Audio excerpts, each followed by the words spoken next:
Assalamualaikum warahmatullahi wabarakatuh. Di sini saya akan mempresentasikan hasil kerja kelompok kami yang berjudul penyempelan dan jenisnya serta data dan teknik pengumpulan data.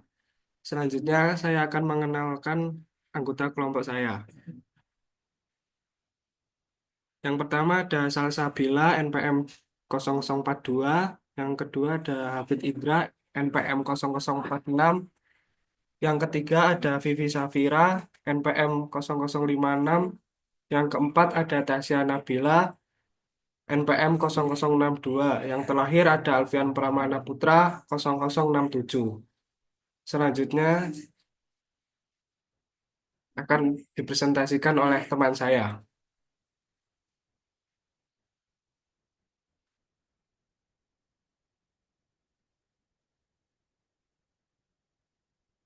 Yang pertama yaitu sampel. Sampel adalah subkelompok atau sebagian dari populasi. Dengan mempelajari sampel, peneliti akan mampu menarik kesimpulan yang dapat digeneralisasikan terhadap populasi penelitian. Yang kedua yaitu populasi. Populasi adalah keseluruhan pada kelompok orang, kejadian, atau hal minat yang ingin peneliti investigasi. Selanjutnya yaitu pengambilan sampel. Pengambilan sampel atau sampling adalah proses memilih sejumlah elemen secukupnya dari populasi, sehingga penelitian terhadap sampel dan pemahaman tentang sifat atau karakteristiknya akan membuat kita dapat menggeneralisasikan sifat atau karakteristik tersebut pada elemen populasi. Berikut ada alasan pengambilan sampel. Alasannya untuk menggunakan sampel dan bukannya mengumpulkan data seluruh populasi adalah jelas dengan sendirinya. Dalam investigasi penelitian yang melibatkan beberapa ratus dan bahkan ribuan elemen, secara praktis mustahil untuk mengumpulkan data, menguji, atau menelaah tiap elemen. Yang kedua yaitu representasi sampel. Pentingnya memilih sampel yang tepat untuk investigasi penelitian tidak berlebihan. Kita tahu bahwa jarang sampel menjadi replika eksak dari populasi di mana sampel diambil. Misalnya, sangat sedikit rata-rata sampel atau X yang kemungkinan besar sama persis dengan rata-rata populasi atau U. Demikian pula standar deviasi sampel atau S kecil kemungkinan sama dengan standar deviasi populasi atau O.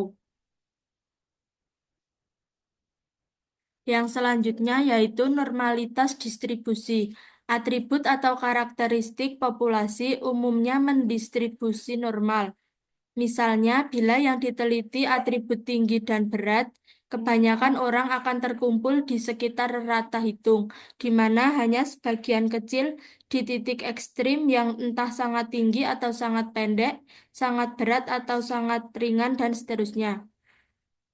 Bila sifat populasi tidak terlalu terwakili atau overrepresent atau terwakili atau underrepresent dalam sampel, kita akan memperoleh sampel yang representatif. Bila sebuah sampel yang terdiri atas elemen dalam populasi yang memiliki nilai luar biasa tinggi pada variabel yang kita pelajari, rata-rata sampel X akan jauh lebih tinggi daripada rata-rata populasi U. Yang selanjutnya yaitu pengambilan sampel probabilitas. Pengambilan yang pertama ada pengambilan sampel tidak terbatas. Dalam desain pengambilan sampel, cara probabilitas tidak terbatas atau unrestricted probability sampling design yang lebih dikenal sebagai pengambilan sampel acak sederhana. Tiap elemen populasi memiliki peluang yang diketahui dan sama untuk terpilih sebagai subjek. Yang kedua yaitu pengambilan sampel terbatas. Sebagai alternatif untuk desain pengambilan sampel acak sederhana, beberapa desain pengambilan sampel secara probabilitas kompleks atau kompleks probability sampling bisa digunakan. Prosedur pengambilan sampel, cara probabilitas ini memberikan alternatif yang layak dan terkadang lebih efisien daripada desain tidak terbatas yang baru saja kita bahas. Selanjutnya akan dijelaskan oleh teman saya.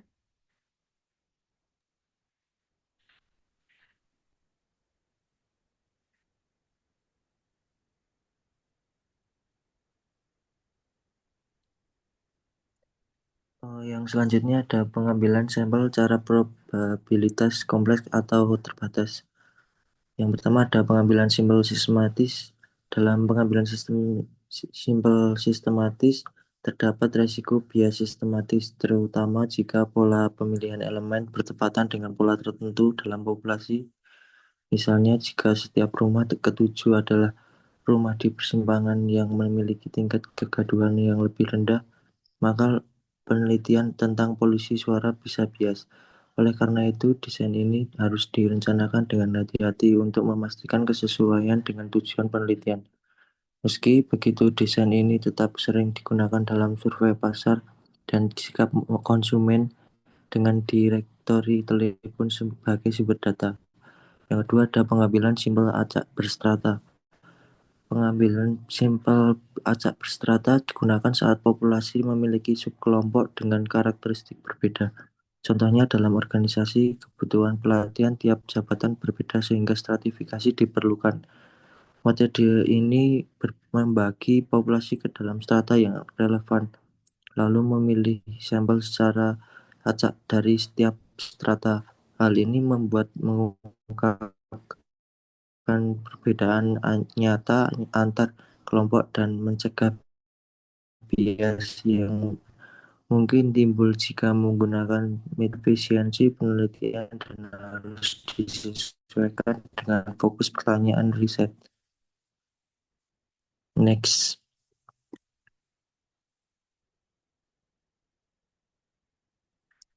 Yang selanjutnya ada tinjauan desain pengambilan sampel cara probabilitas. Yang pertama ada sederhana atau unrestricted atau sampel random sampling, yaitu menjelaskan tentang siti terpilih. Yang kedua ada mudah diterapkan, tetapi terkadang sulit jika daftar populasi tidak lengkap.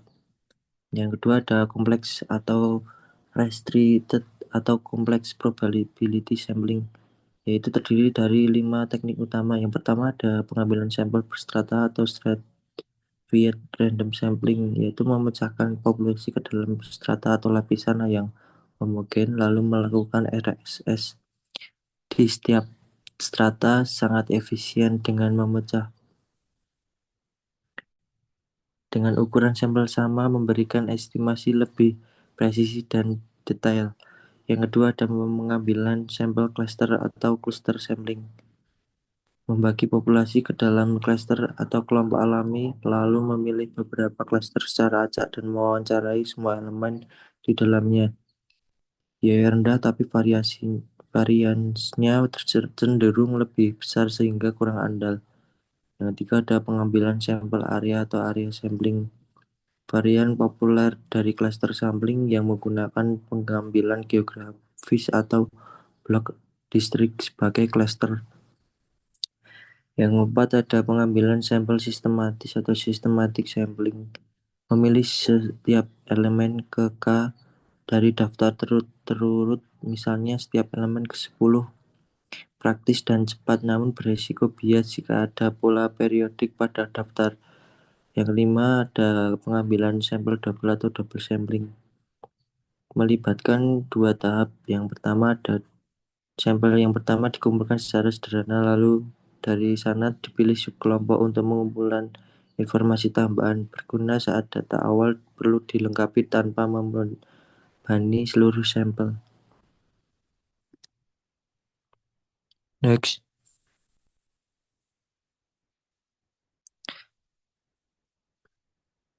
Masih dalam pengambilan sampel cara probabilitas kompleks atau terbatas.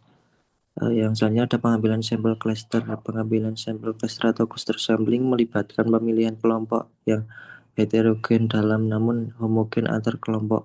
Ini berbeda dengan teknik lain seperti sampel acak sederhana atau berstrata. Meski lebih murah dan praktis, teknik ini kurang umum dalam penelitian organisasi karena seringkali tidak memenuhi syarat heterogenitas intra-cluster dan homogenitas inter-cluster, serta melindungi potensi bias lebih tinggi. Dalam pengambilan sampel cluster terdapat ada dua jenis. Yang pertama ada cluster satu tahap, di mana semua elemen dalam cluster terpilih diteliti.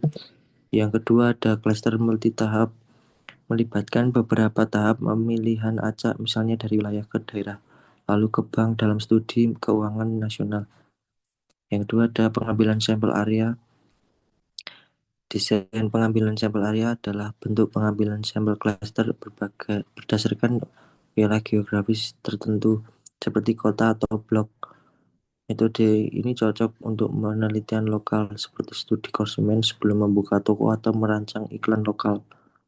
Pengambilan sampel area lebih murah dan tidak bergantung pada kelompok populasi.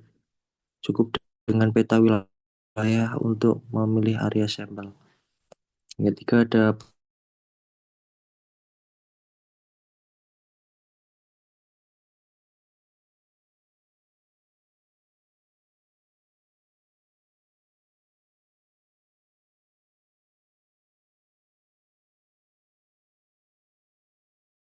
di subkelompok tertentu sebagai responden yang menunjukkan wawasan lebih dalam soal wawancara awal. Next.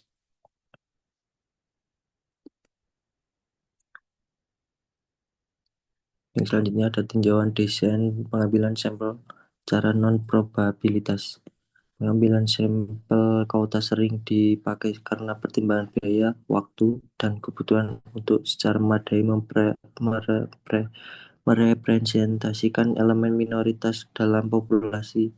Meskipun generasi dari semua desain pengambilan sampel cara non-probabilitas sangat terbatas, mereka memiliki kelebihan tertentu dan kadang kala merupakan satu-satunya alternatif yang ada bagi peneliti. Yang pertama ada pengambilan sampel acak sederhana, yaitu desain pengambilan sampel ini paling tepat ketika generasi temuan pada seluruh populasi merupakan tujuan utama penelitian. Yang selanjutnya akan diteruskan oleh teman saya.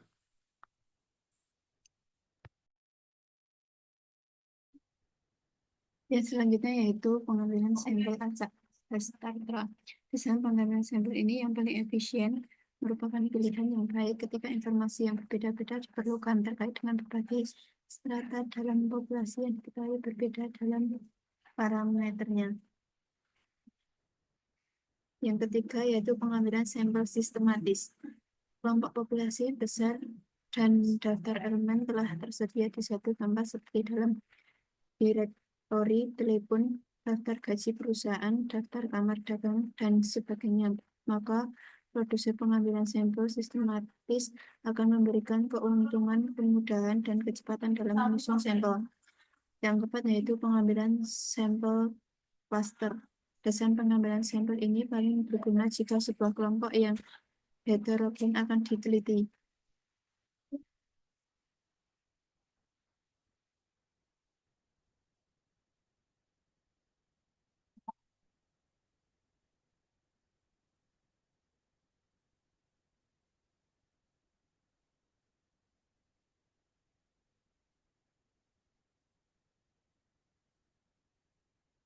Yang selanjutnya yaitu pengambilan sampel area.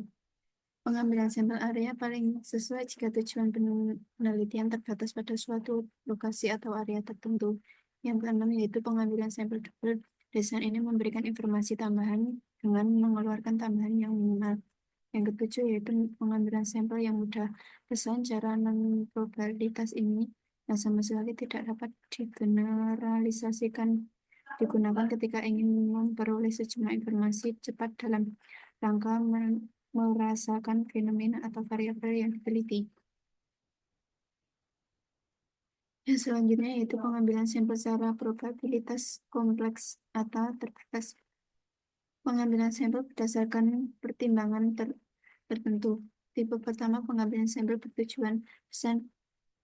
Desain pengembalian sampel berdasarkan pertimbangan tertentu digunakan jika kumpulan kumpulan termasuk informasi terspesialisasi pada bidang topik yang diteliti adalah penting, dan penggunaan desain pengambilan sampel lain tidak akan memberikan kesempatan untuk memperoleh informasi yang terspesialisasi.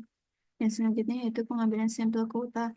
Tipe kedua pengambilan sampel bertujuan. Desain pengambilan sampel ini memungkinkan untuk memasukkan semua kelompok ke dalam sistem yang diteliti. Jadi kelompok yang bertujuan kecil tidak dilalaikan. Yang selanjutnya yaitu pengambilan sampel dalam penelitian lintas budaya, sifat dan tipe organisasi yang telah dipelajari, apakah sumber berasal dari desa atau kota, dan tipe-tipe desain pengambilan keputusan yang digunakan harus sama di negara-negara yang berbeda untuk mendapatkan perbandingan yang sebenarnya. Yang selanjutnya yaitu persoalan ketelitian dan keyakinan dalam menentukan ukuran sampel. Sampel yang dapat diandalkan dalam valid akan memampukan kita untuk mengeneralisasikan temuan dari sampel untuk populasi yang diteliti. Dengan kata lain, statistik sampel harus menjadi taksiran yang dapat diandalkan dalam mencerminkan parameter populasi sedekat mungkin dalam margin kesalahan yang tipis. Ketelitian. Ketelitian adalah fungsi dari kisaran variabilitas dalam distribusi pengambilan sampel dan rata-rata sampel, yaitu jika kita mengambil sejumlah sampel berbeda dari suatu populasi dan pengambilan rata-rata dari masing-masing sampel, kita biasanya akan menemukan bahwa mereka semua berdistribusi normal dan ada dispensi yang terkait dengan sampel.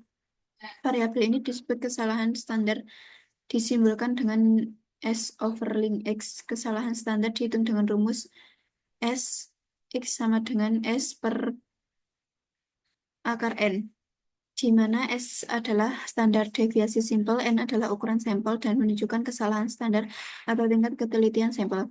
Keyakinan. Sementara ketelitian menunjukkan seberapa dekat kita menaksir parameter populasi berdasarkan statik sampel. Keyakinan menunjukkan berapa yakin bahwa taksiran kita akan benar-benar berlaku bagi populasi. Intinya, keyakinan mencerminkan tingkat keyakinan di mana kita dapat menyatakan bahwa taksiran kita terhadap parameter populasi berdasarkan statik sampel akan berlaku. Yang selanjutnya akan dijelaskan oleh Tasya.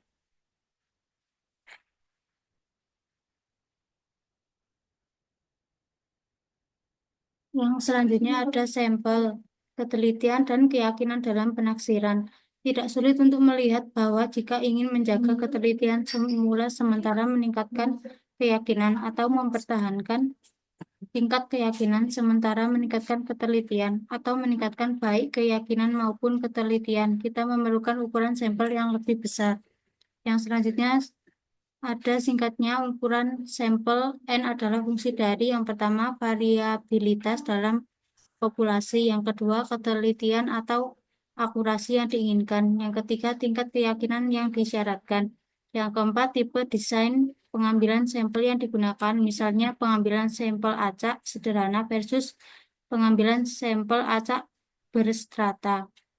Bahwa jika menginginkan ketelitian yang lebih tinggi atau keyakinan yang lebih besar atau keduanya, ukuran sampel perlu ditingkatkan, kecuali tentu saja terdapat sangat sedikit variabilitas dalam populasi tersebut sendiri.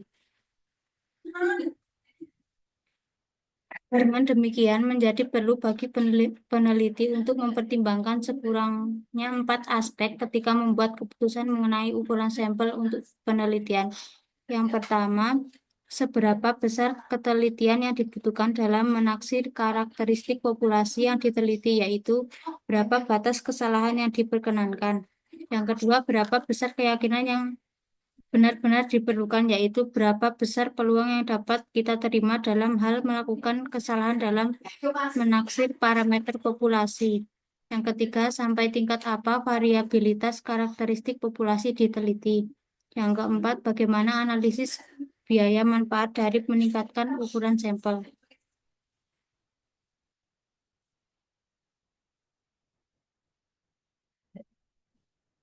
Yang selanjutnya ada ilustrasi trade-off antara ketelitian dan keyakinan. Data sampel dan pengujian hipotesis. Data sampel untuk menaksir parameter populasi, tetapi data sampel juga dapat dipakai untuk menguji hipotesis mengenai populasi dan bukan hanya menaksir nilai populasi. Prosedur untuk menguji ini menyertakan informasi yang sama seperti dalam penaksiran interval, namun tujuan dibalik dua metode tersebut agak berbeda. Hipotesis alternatif mengenai perbedaan akan dinyatakan secara dua arah direksional karena tidak mengetahui apakah konsumen berbelanja lebih banyak di toko A atau di toko B. Yang selanjutnya, menentukan ukuran sampel. Menentukan ukuran sampel adalah proses menghitung berapa banyak data atau responden yang dibutuhkan dari suatu populasi supaya hasil penelitian bisa mewakili populasi secara akurat dengan tingkat ketelitian dan keyakinan yang diinginkan. Dalam contoh di gambar, ukuran sampel ditentukan supaya hasil survei tentang rata-rata penarikan nasabah di bank bisa dipercaya dalam batas kesalahan tertentu. Misalnya $500 dengan tingkat keyakinan 95%. Jadi ukuran sampel dihitung berdasarkan yang pertama standar deviasi populasi atau sebaran data, yang kedua tingkat keyakinan seberapa pasti peneliti ingin bahwa hasilnya mencerminkan populasi, biasanya 95% atau 99%. Tingkat ketelitian, batas kesalahan yang bisa diterima misalnya $500. Selain itu, jika jumlah populasi diketahui dan tidak terlalu besar, rumus koreksi juga digunakan untuk menyesuaikan ukuran sampel agar tetap akurat. Yang selanjutnya akan dilanjutkan oleh Alfian.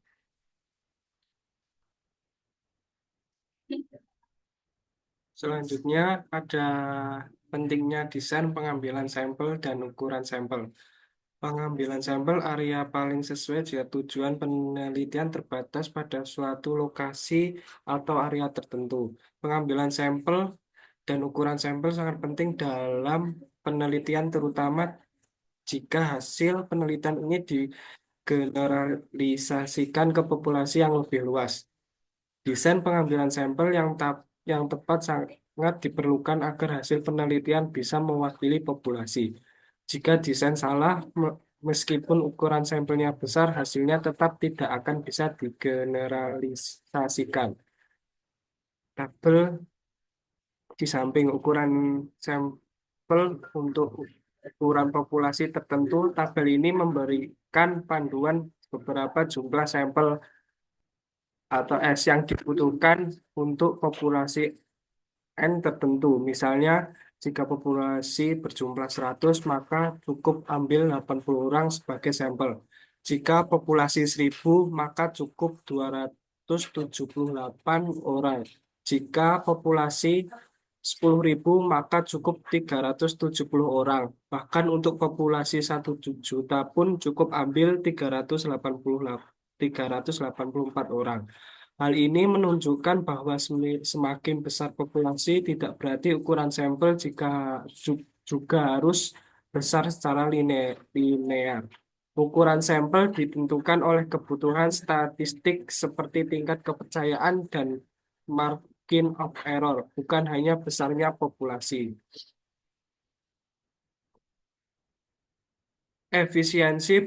Selanjutnya ada efisiensi dalam pengambilan sampel. Efisiensi berarti mendapatkan hasil yang akurat atau dengan standar error rendah, tetapi dengan ukuran sampel sekecil mungkin. Sampel acak sederhana tidak selalu paling efisien. Desain seperti yang pertama ada sampel acak stratifikasi atau stratified random sampling, seringkali lebih efisien. Kedua, sampel acak berserata tidak proporsional bisa lebih efisien daripada yang proporsional dalam beberapa kasus. Yang ketiga, sampel bisa lebih efisien jika ada homogenitas tinggi dalam klaster. Yang keempat, sampel klaster multistage lebih efisien saat ada heterogenitas di dalam populasi. Dalam studi kualitatif, pengambilan sampel memiliki karakteristik yang berbeda dibandingkan dengan studi kuantitatif. Untuk studi kualitatif, yang fokusnya adalah pemahaman mendalam, biasanya Yang pertama ada hanya memerlukan sampel kecil atau misalnya kelompok atau individu yang relevan. Yang kedua, tidak berusaha membuat generalisasi, tapi mengeksplorasi secara intensif. Yang ketiga, melibatkan analisis non-parametrik dan pendekatan yang mendalam terhadap topik tertentu.